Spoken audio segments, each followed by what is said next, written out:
So, whether we're talking about bootlegs, knockoffs, rip-offs, third-party fan channel figures, or even just toys that are completely unrelated to the Transformers, there are a lot of transforming robot toys that people might otherwise consider rip-offs or knockoffs of Transformers.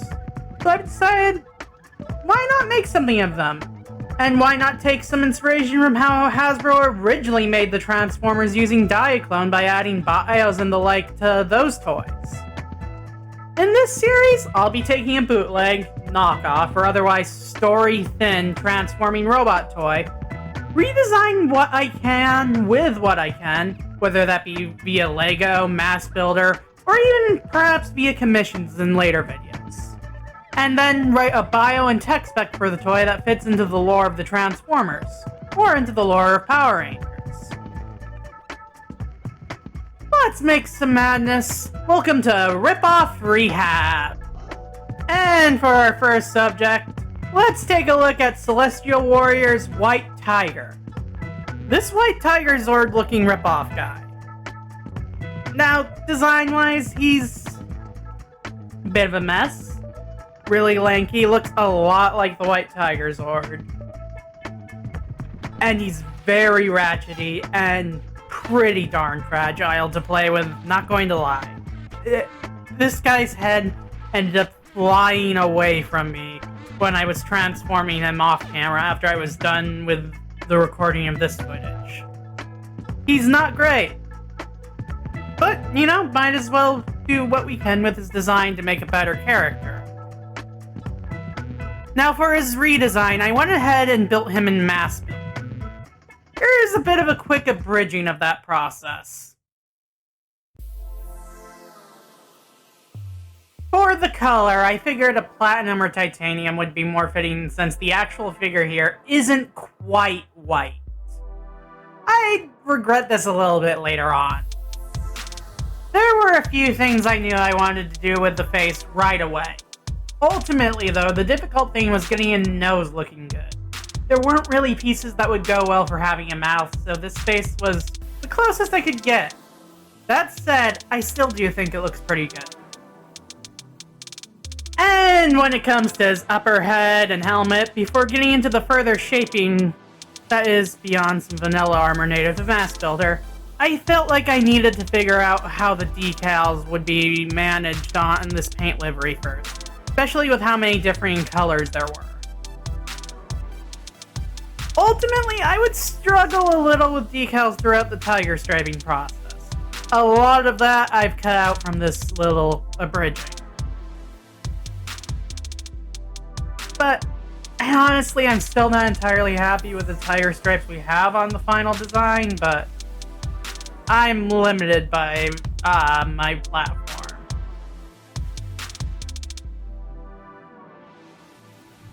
Now, after the decals were managed, I added some shapes to reshape the head and make it look a little more like the funky knockoff without being outright unappealing. Now, I was torn a little bit when I was approaching the torso, but for the right and left section, I ultimately ended up going for a really basic armor and mostly covering it up with some other armor shapes. It took me a few tries to determine and decide what shapes would really work the best while trying to stay somewhat faithful to the original figure.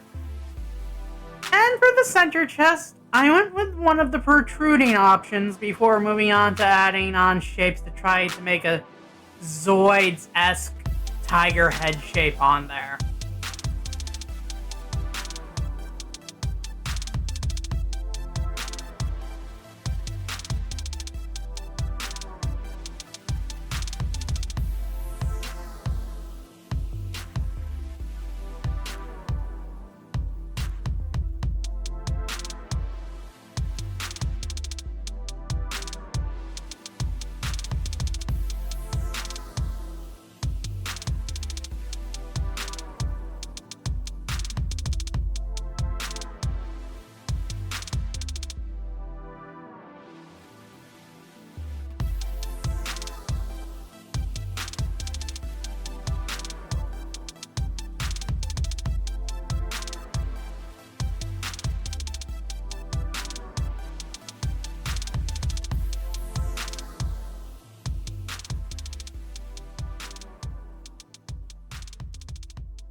after that, I took a few more liberties with the rest of the build before ultimately ending up with this.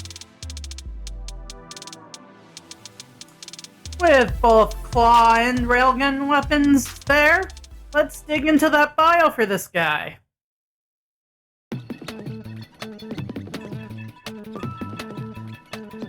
If I die, bury my credits with me. As a protoform born in Rodian, Sabrecrash grew up with a tightly knit family of courier bots, House Felix. And during peace times, he had a pretty friendly rivalry with a couple of bots in the Predacon courier house, Vaults. He's a bit cocky, self-sure about himself, and really darn money-grubbing. But the bot had a good life. That is, until his mentor, Shardclaw, was assassinated by the Predacon assassin Manta Ray.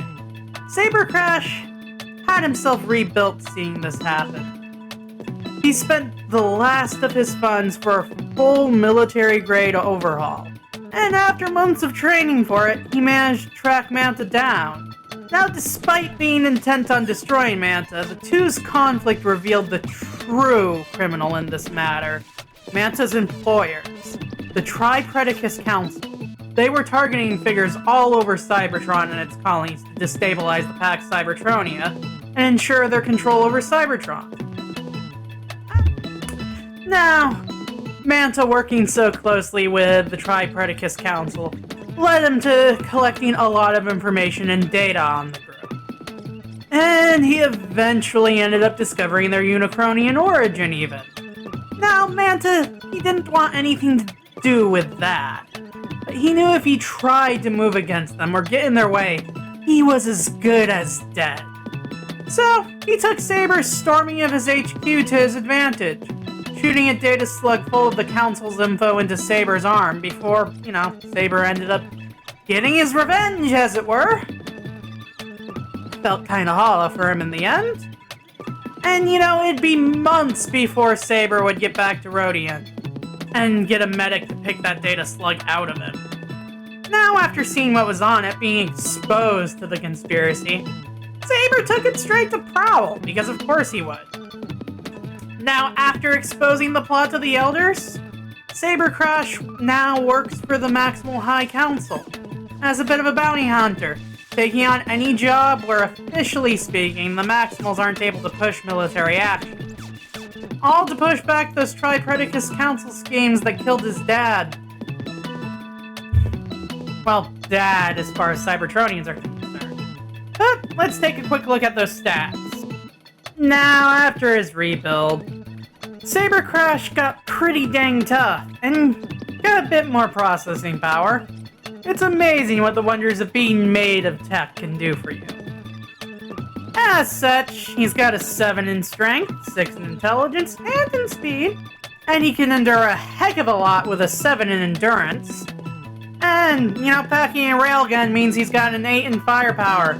He's brave and skilled enough to use it too, with each of those being 8s as well. Now, rank really doesn't apply here, with him being a bounty hunter now and all, and a civilian prior. So, what are your thoughts on this guy?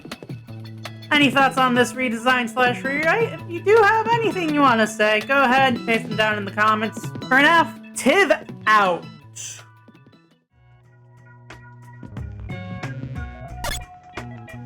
Now, after discovering their Unicronian, I felt like I needed to figure out the decals to really manage that paint livery. First, with the Cyclone.